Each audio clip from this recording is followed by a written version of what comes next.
Hello, my name is Scott, and behind me here is my 1966 Ford Bronco. I picked this up a couple weekends ago in Ohio, went out there and basically found a guy who got it from an older gentleman who had this thing in his barn the last like 30 years. So basically like in 1986, he did a bunch of work on it, did all the suspension and all that, and then just stopped working on it. And then it basically has sat ever since then. In the last episode, we got it running again and barely driving. We have some transmission issues for sure. And then we got an exhaust system mounted up, but we are still working to make this thing more roadworthy. So today I'm gonna be working on the fuel system, get a new tank installed, and get a couple other things going here so we can get this thing going down the road. Got the tailpipe out of the way. This should fit now.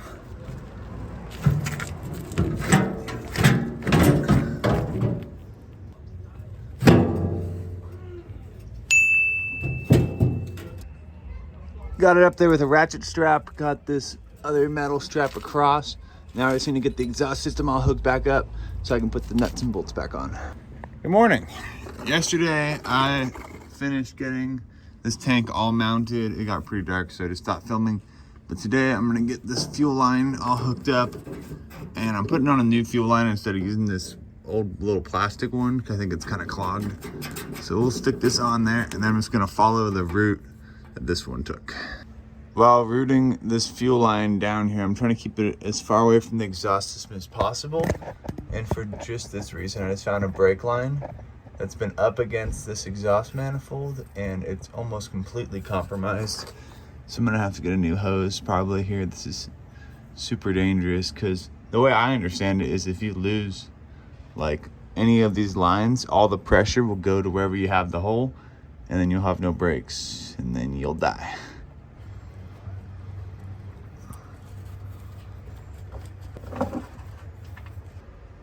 Now I'm swapping out this filter because there's no reason to start with a dirty filter on a brand new system. So get a new filter on here, and then it should be good.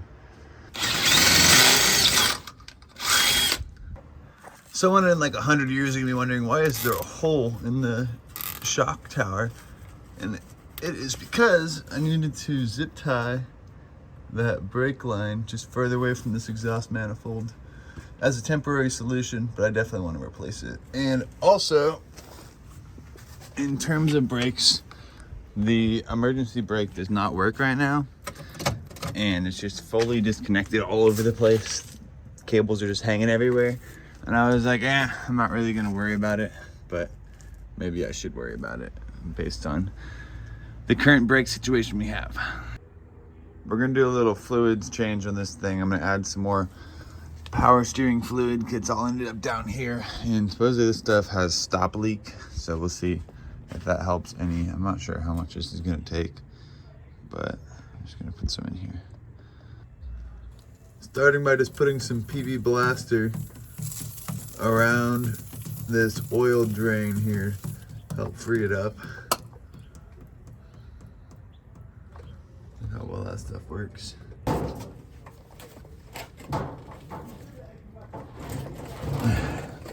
This was easier on my 1951 Power Wagon. Ready. There we go.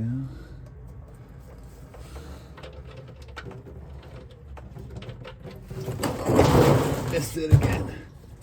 Every time I miss that. Oh, it's on my arm. Luckily, I put this catch pin down and didn't spill too much on the ground here, but I always underestimate how much is gonna shoot out, even though I expect it. I suffered some serious delays due to how tight this filter was to the frame. So as you can see, I had to cut this tool basically to be able to fit it around. Now, should be able to take it off and loosen it here.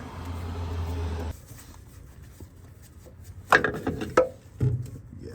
Looks like this new one is a little bit shorter too, so I probably wouldn't have needed to cut the tool like that to put this one on, but it's cut now.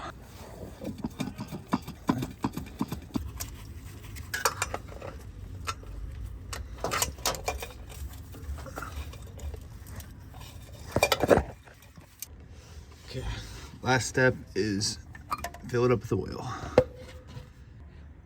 I'm gonna be using 10W30, because that's what they originally used in these things, so. This doesn't fall out. I recommend just pouring it right here into the driver's side oil plug. Yep, I am so stupid. I did not put the oil plug back in. I realized that luckily not too late on, so I guess we got a little bit of a flush out of that.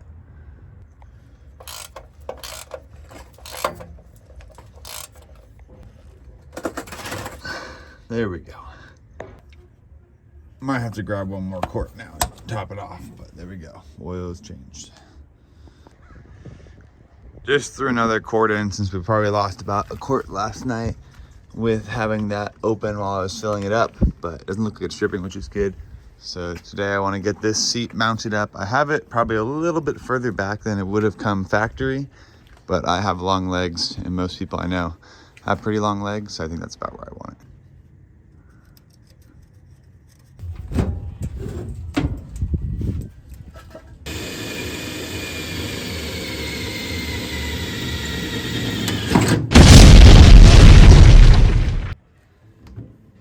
Something, dang it. So in the front, I'll be able to get the nuts on, but in the back, it's just too close to the frame. So I'm thinking I might drill all the way through the frame, have like an 8-inch long bolt, and that's how I'll attach the back. I thought about it for a while on these back ones, and I ended up drilling through the top side of the frame, and then I kind of struggled trying to get all the way to the bottom. So instead, I have painstakingly got the nuts in from the side and pushed them along and should have it all lined up. And now the bolt should also be able to go into the frame, so it should work perfectly. I have both of them started, but this is just excruciatingly painful to try to tighten these, because you kind of have to pull it up and twist at the same time, because there's really no way to hold that nut in there. But it's honestly kind of working, surprisingly. This one's kind of stuck.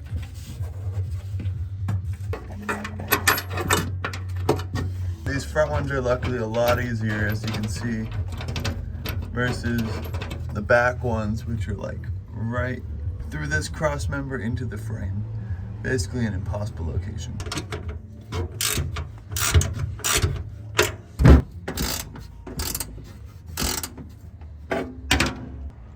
Very long story short, supposedly my truck is not as good as this truck, so got a new whip. Let's go. Got me all hitched up back there. Home Depot truck and a rental trailer. Can't think of a more lethal combination. That was incredibly scary. I was doing like a burnout on the trailer. Not a perfectly centered load, but should be good enough. That is gonna look so good on there. Time to get rid of all this stuff, besides the Bronco.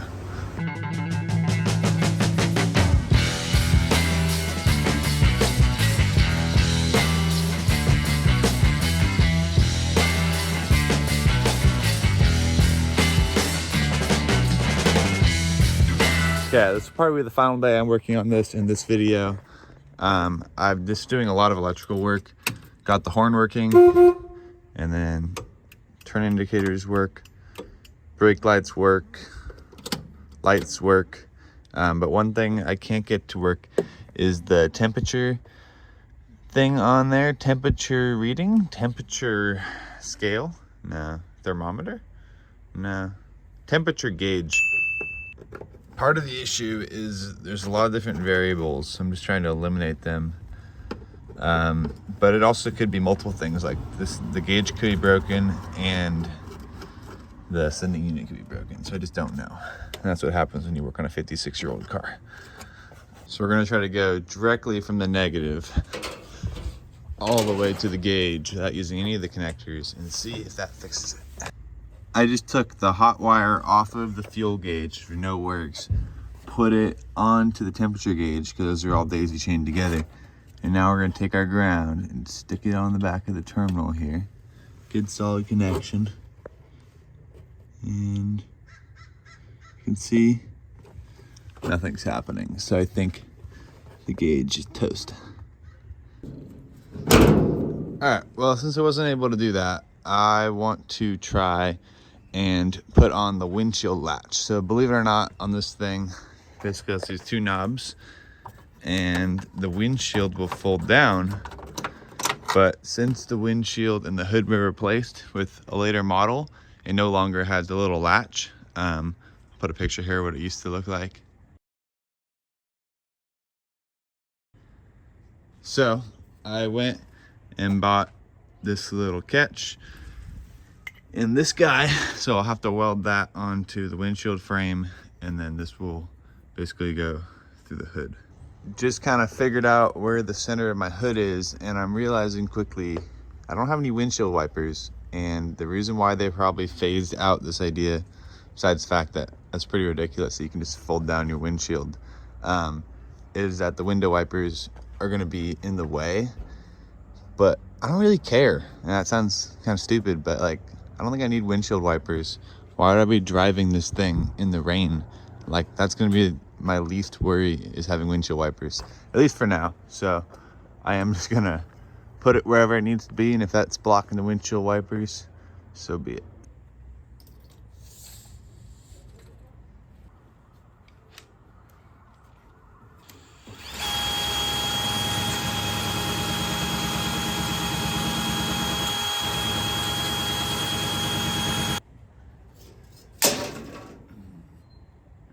Do a final confirmation that these two things line up where I want it, and then I'm just gonna tack it on. I'm not gonna weld it too crazy because of the windshield wiper situation if I ever do change my mind, but I definitely want it to be secure.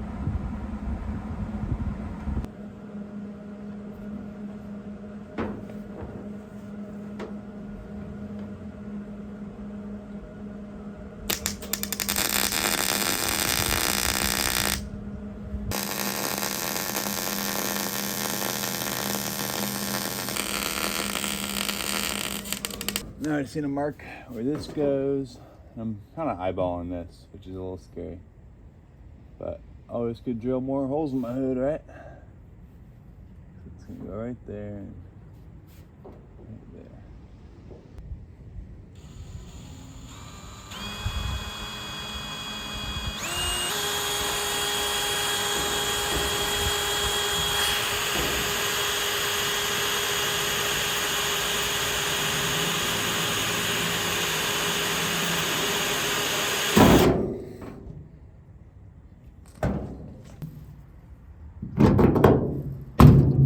Almost like I'm professional. The real question is, does this part line up? Oh, it's gonna be close. I wanna say that it does. Look at that. Perfect.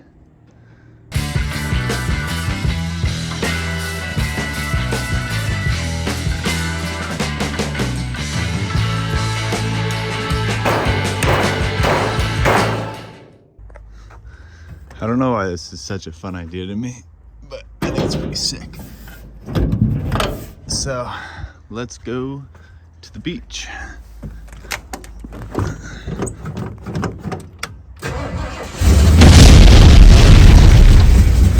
Dude, honestly, I think there's still too much overhead protection for rollovers. Probably gonna have to chop the seats. No, but that's about it for today's video. I really wanted to do this so I could take it on the beach, and we're still not really ready to do that because of the brake issues, and then also still got to do some more work on tuning the carburetor. Still putting out a lot of smoke. It might be more than a carburetor issue at this point.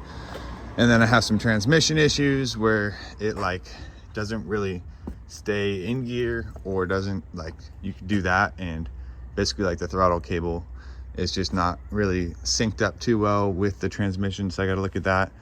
And there's some more things like getting a roll cage so I don't die if this thing rolls over, putting in some speakers, and just some more little fine-tuning stuff to come. So thank you guys so much for watching today's video. Hopefully in the next video we'll be able to take this thing on an actual long drive. I'll see you next time. Goodbye.